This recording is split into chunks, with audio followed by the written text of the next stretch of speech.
জাতীয় সংসদের রাষ্ট্রপতির ভাষণ দেওয়াকে কেন্দ্র করে ওয়াকআউট করেছে বিরোধী দল।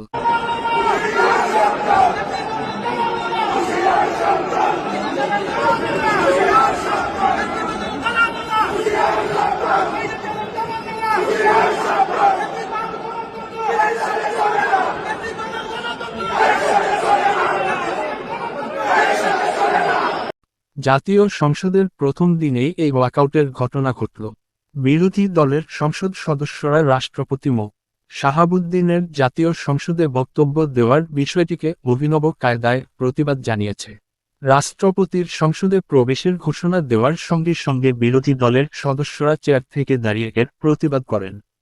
এ সময় তারা জুলাইয়ের সাথে গাদ্দারি চলবে না শিরোনামের একটি লাল রঙের কার্ড প্রদর্শন করেন। সংসদের রাষ্ট্রপতি প্রবেশের সঙ্গে সঙ্গে সংসদনেতাসহ সরকারি দলের সব সংসদ সদস্য দাঁড়িয়ে পড়লেও এ সময় বিরোধীদলীয় সদস্যরা প্রতিবাদের অংশ হিসেবে সংসদের নিচ চেয়ারে বসে পড়েন।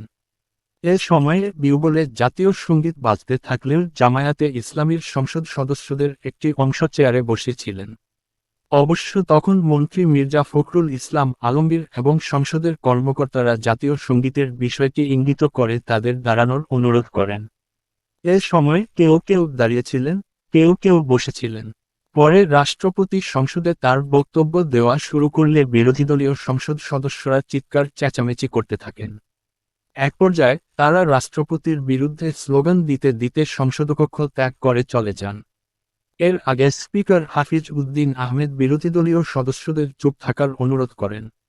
রাষ্ট্রপতি ভাষণ দেওয়ার বিষয়টি সাংবিধানিক বাধ্যবাধকতা উল্লেখ করে তিনি বলেন, আমরা সংবিধানের বিধান ও জাতীয় সংসদের রেওয়াজ অনুসরণ করতে চাই।